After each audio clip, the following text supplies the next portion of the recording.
السلام عليكم. بسم الله والحمد لله والصلاة والسلام على رسول الله وعلى آله وصحبه أجمعين. I want to first and foremost congratulate everybody in being in attendance of a gathering that is for no other purpose besides the remembrance of Allah subhanahu wa ta'ala. And we learn through the hadith that simply being in a gathering like this, and I'll be honest with you, when I was your age, which I feel so old saying that, I'm 31 years old now, and I say when I was your age, everyone rolls their eyes. But I'm really old. I enjoy gardening, and I also get excited when groceries go on sale. So I think that means you're like really, really old. But when I was your age, I wouldn't really be interested in attending gatherings like this for the same reasons that a lot of us wouldn't be for whatever reason earlier on in our life. And I remember hearing a very powerful hadith one time when my parents forced me to go to an Islamic conference just like this in Chicago. The conference was called Maya. I don't know if you guys remember, it was called Maya, the Maya conference. And I remember hearing Imam Siraj Wahaj, may Allah Ta'ala preserve him and bless him, and he said something very beautiful about gatherings like this. He said that there are some gatherings in the world in which every person who's in that gathering is reaping the benefit and getting the reward of being there, even if they didn't want to be there. So obviously there are the people who wanted to be there, they get rewarded, obviously. But the people who didn't want to be there, as we hear from the hadith literature, they will even be asked about that, oh Allah, shall we give them a similar reward? Shall we forgive their sins as well? That the person who was like just sleeping in the back, or the person who was forced to come with their friends, or only came for the free food, or whatever reason, should we also, are their sins going to be forgiven as well? And Allah subhanahu wa ta'ala says that everybody in that gathering, regardless of what they were doing in that gathering, they leave that gathering with their sins forgiven. So say alhamdulillah. So whatever reason you walked in the door with, that's irrelevant, because you're here now and you're engaging in the remembrance of Allah. You're engaging in the dhikr of Allah, and as a result of that, you're going to walk out of those doors, right? Those curtains. You're going to walk out completely free from the mistakes that you've made intentionally or unintentionally. Ameen ya Rabbil Alameen. So congratulations for that. Now this topic is one that's really, really important, especially given the time that we live in. I don't think it's a stretch to say that at any point in your life, you're going to be made to feel strange. No matter how much you might fit in certain circles, the reality is that you will always at some point or another be made to feel on the outside. I remember when I was in school, when the substitute teacher, or on the first day of class, when they would take roll call, my name is Abdelrahman, and that is not a very easy name to pronounce. And so what the teacher would do is they would go through the list of students, and when they got to the name, because they would do Murphy, Abdelrahman, so it was halfway through, when they said Murphy, and then she would pause.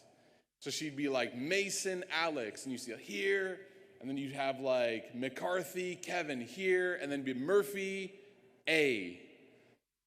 And I would be like here. And I've always, for as long as I can remember, have always been feeling like I was on the outside. And then my parents put me in Islamic school, which I got expelled from, but that's another story for another time. Don't get expelled. See, everyone's like, see? They tell their parents, like, it's fine. One day I'm going to be giving lectures. No. This was completely haphazard, right? So I went to Islamic school, and I remember being like, oh, you know what? I'm going to fit in. Perfect. And then I got there, and they said, Abdurrahman what? Abdurrahman who? Murphy, right? Unable to pronounce, and my dad's right there like, wow, this is really embarrassing and rude, right? Can you please watch yours? But I remember this feeling of always at some point or another, whether it was because of my name, whether it was because of my religion, whether it was because of the things that I would or would not do. I remember in college walking by frat row where people would party and have a good time on Friday night, and all of us would be walking towards the gym to play basketball and then afterwards go to get some halal pizza. That there were always these moments, these glaring moments in my mind and my heart that reminded me about how growing up I was always a little bit different. And sometimes when you're in the midst of something, it's very difficult for you to appreciate what it's doing for you. When you're in a difficult moment in your life, it's very challenging for anybody, no matter what age, but especially a young person.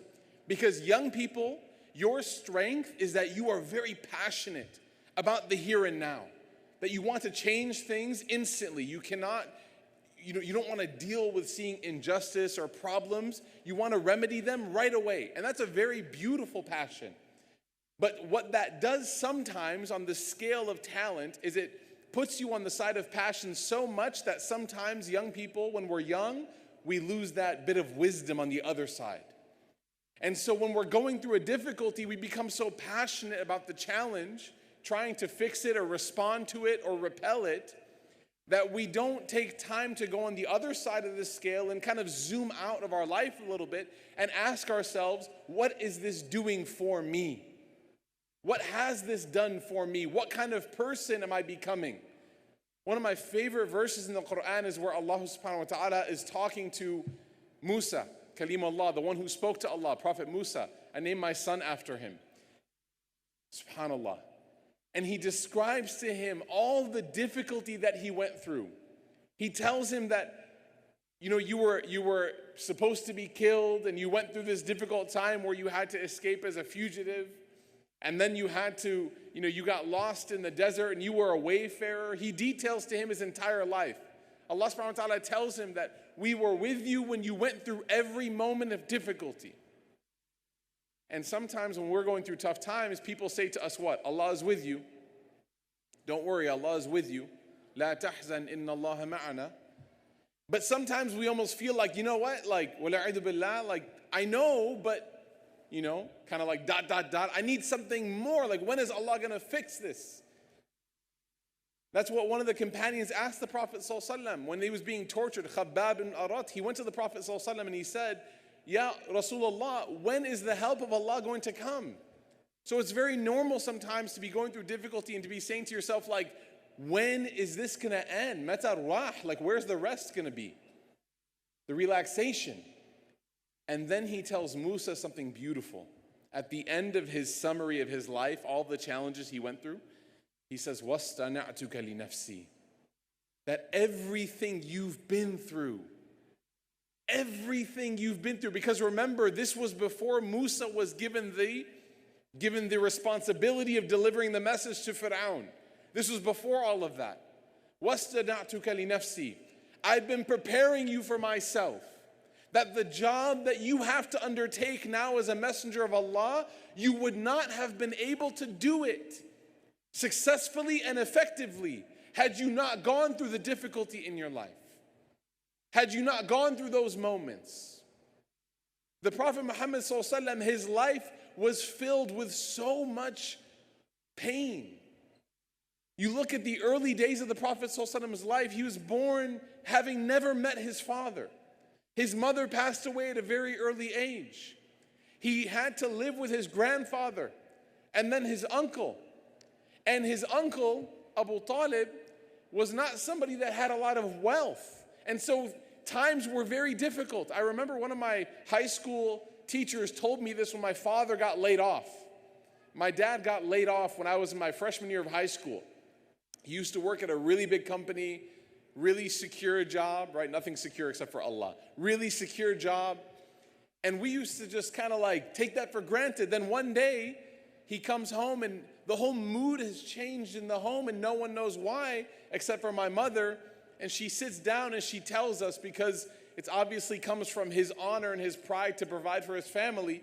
And she tells us that, hey, you know what? Like, maybe don't ask your dad for so many things. Abdelrahman, stop asking for Cheetos so much. And I was like, why, as I'm eating Cheetos? She's like, maybe just hold back a little bit.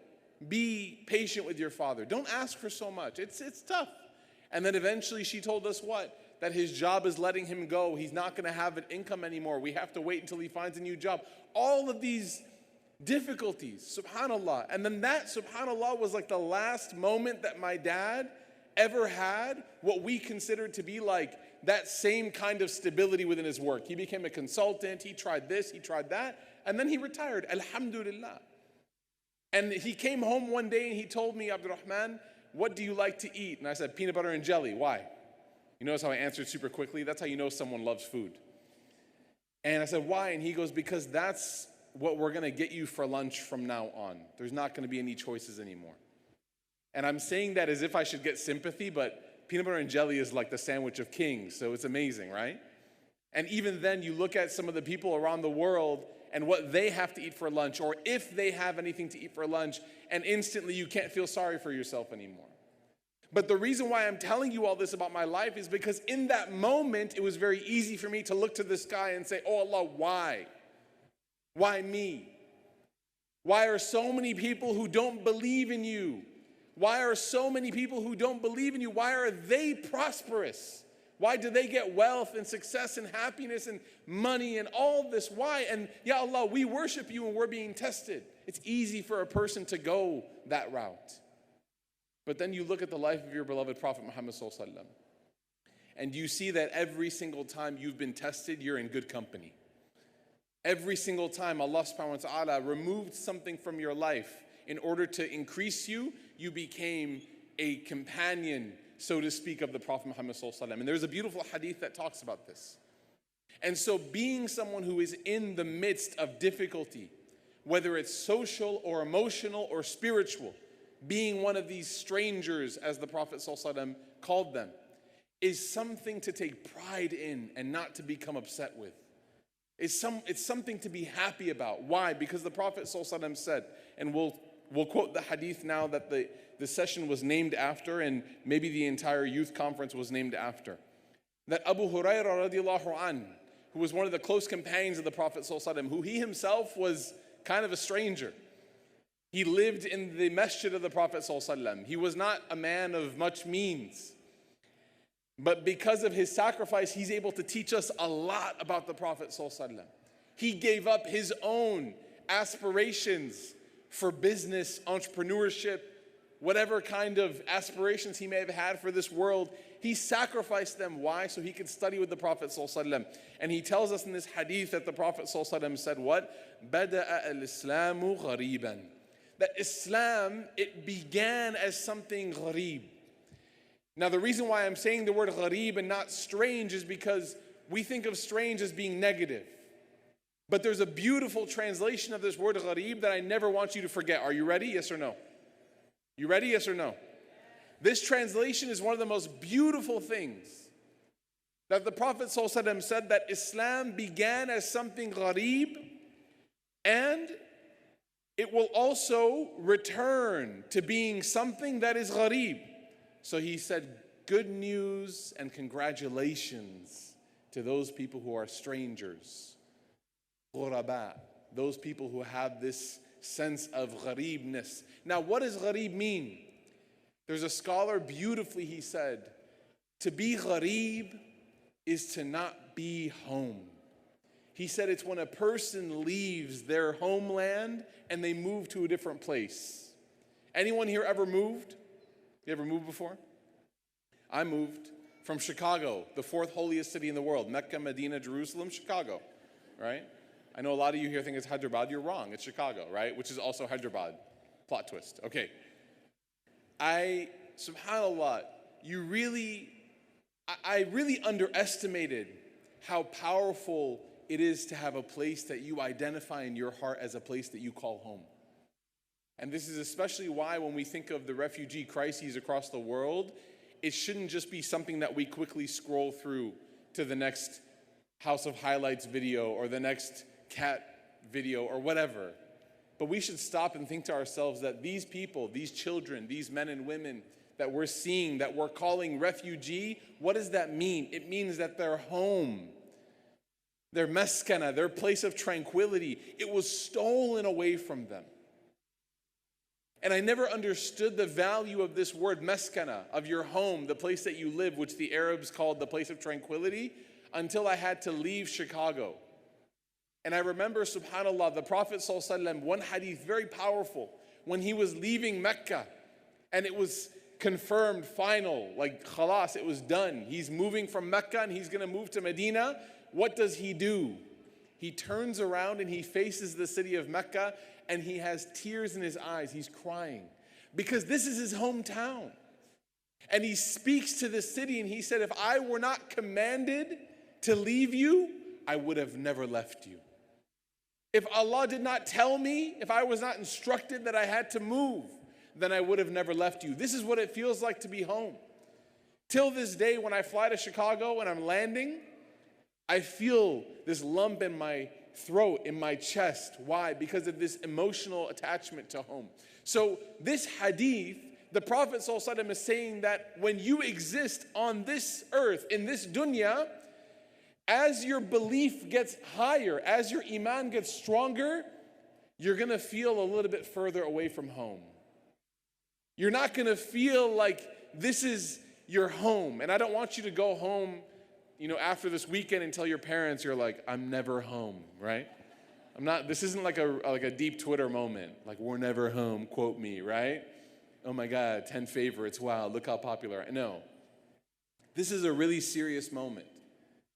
That part of the reason why difficulty and pain and suffering exists, even in our degrees, to the lesser degrees that we might go through, or if they're pretty serious, then they're serious, is to remind us that we are not home.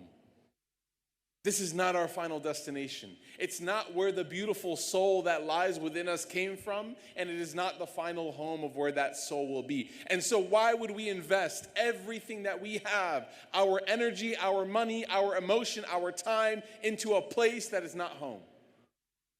One of my teachers beautifully told me, he said, Abdelrahman, if I checked into a hotel, if you guys are checked into a hotel this weekend, imagine, he said, if I got to my room and I called some construction companies, I went to the Home Depot and I called some decorators and I ordered some new furniture and I renovated the entire hotel room.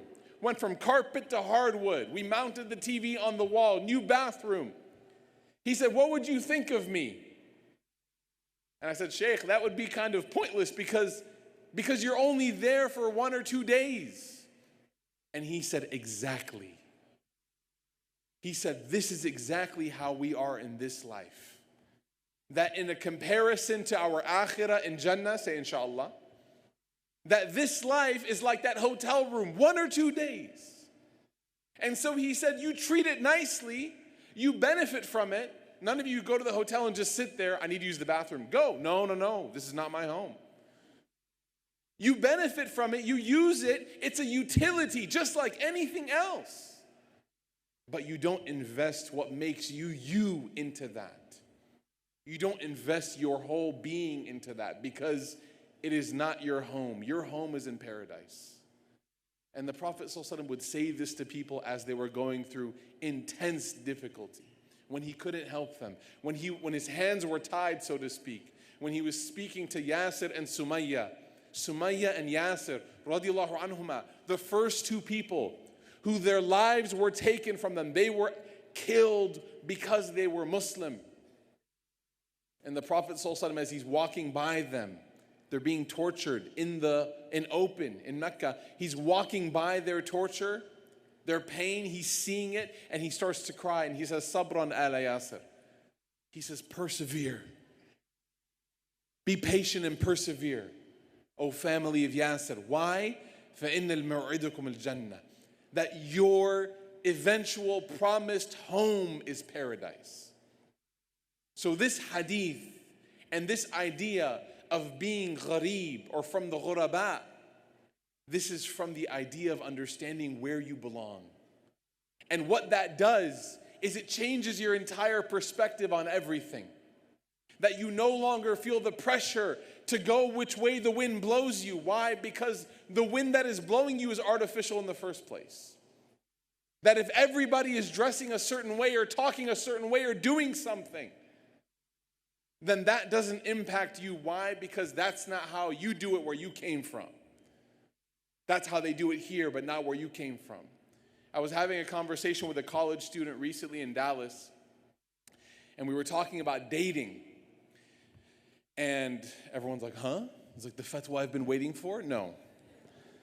We're talking about dating. And everyone obviously knows the ruling on dating. Pre-marriage, dating in the sense that we understand it, right? Everyone's like, well, what does dating really mean? Okay, easy there, Neil deGrasse Tyson. Let's calm down, okay? Dating in the common understanding of it, where a man and a woman, a boy and a girl go out, have fun, chill, whatever. There's no limitations on physical interaction besides what they decide, right? There's no discipline in that regard. That is not permissible in Islam. Now, why? Why is it not permissible in Islam? Is it because Allah doesn't want us to have fun? Is it because Allah subhanahu wa ta'ala is like, no fun for you? Just pray and that's it, right? And then do your math homework. No, that's not the reason why. In fact, there are many things in Islam, this might shock you, there are many things in Islam where Allah subhanahu wa ta'ala says very clearly, He says this about wine, about alcohol in the Quran. He says, in it, there is some benefit. In it, there is some khair. There is some goodness. But He said that the danger and the poison and the toxicity that's in it is so much greater than the good that you can't even see the good anymore. It overrules it. So I was having a conversation with somebody about dating, and I was explaining. I said, does dating feel good? They said, yeah. I said, do you really like this person? I said, yeah, we're in love. We've been in love forever. I said, yeah? I said, yeah, 14 years old. We've been in love forever, right? Now they're in college. And I said to them, why don't you try to do it a different way if you're serious about one another? Because my wife and I, we got married, alhamdulillah, in college. I don't want to hear any questions about how I did it, okay? I know it's legendary, but figure it out. I had to, okay? My wife and I got married in college. So I said, why don't you talk to your parents? Why don't you bring it up to your parents? And you know what the response was? Nobody does it that way. Nobody does it that way. Everybody just does it this way. That was the logic as to why I'm going to do it this way. Why? Because when I look to my right, when I look to my left, I see everybody with me, and so it must be okay. But then you fast forward now 6 weeks, 8 weeks, 12 weeks, and you see what? The same damage that Allah is trying to protect us from. The lack of commitment, the lack of certainty, the lack of loyalty, the miscommunication, the lack of stability emotionally between these two people, the lack of proof of dedication to one another before a commitment. All of that starts to rear its ugly head, and it leaves the two individuals, if not both, maybe one, but maybe both, utterly devastated and heartbroken. And why am I suffering in this pain? Because everybody else did it this way. And if I only had the courage to stand and go the opposite direction. And this is what made the Prophet ﷺ phenomenal. One of the things amongst many that made him amazing was he, and by virtue of him, his companions, his students, they had such courage to do what they knew was right, even when everyone around them gave them a million reasons not to, they would still do it. That the Prophet ﷺ, when it came to injustice, he stood up against it, even though no one else cared. When it came to equal rights, he stood up for them, even though no one else wanted them for those people. When it came to virtue, when it came to taking care of the sick and the needy and the poor, even though everyone else, even though he was from noble lineage, and he was from a social class in his lineage that by virtue of that fact had no reason to care for these people, he stood up against it, alayhi salatu. This is what courage is. Courage is not Damian Lillard taking threes from the logo.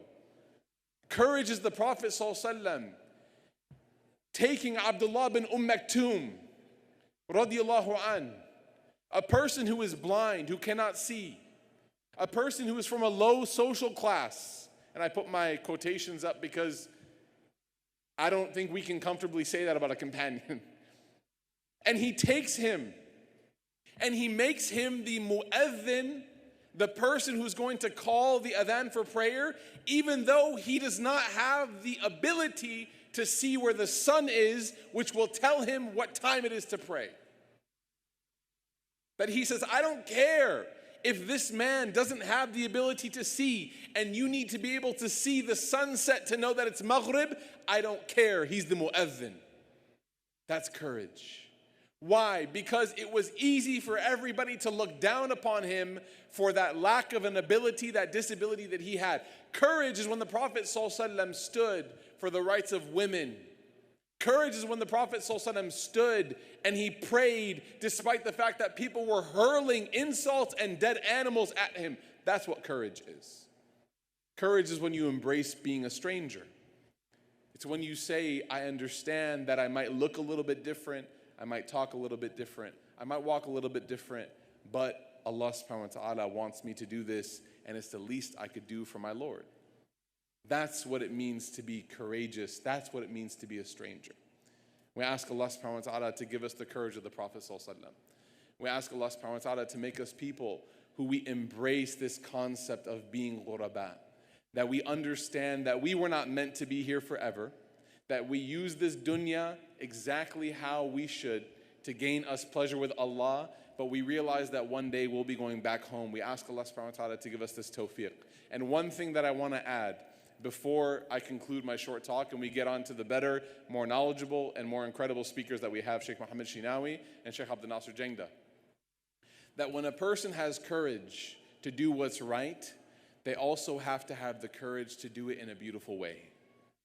That the Prophet ﷺ was not only described as being upon the truth, but he was described as being upon righteous character. وَإِنَّكَ لَعَلَى خُلُقٍ عَظِيمٍ.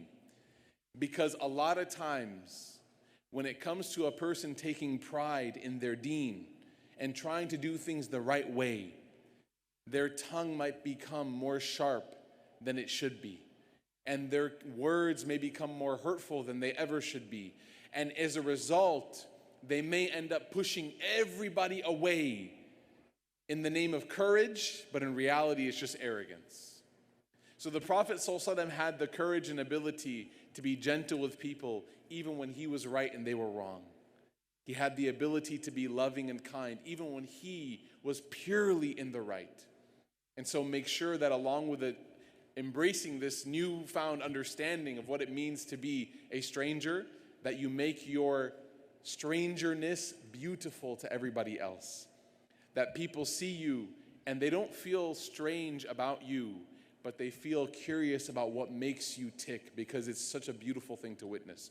We ask Allah subhanahu wa ta'ala to make us people who provide proof and have no proof against us. Ameen ya Rabbil Alameen. Jazakumullah khairan, everybody. Enjoy the conference. Wassalamu alaikum wa rahmatullahi wa barakatuh.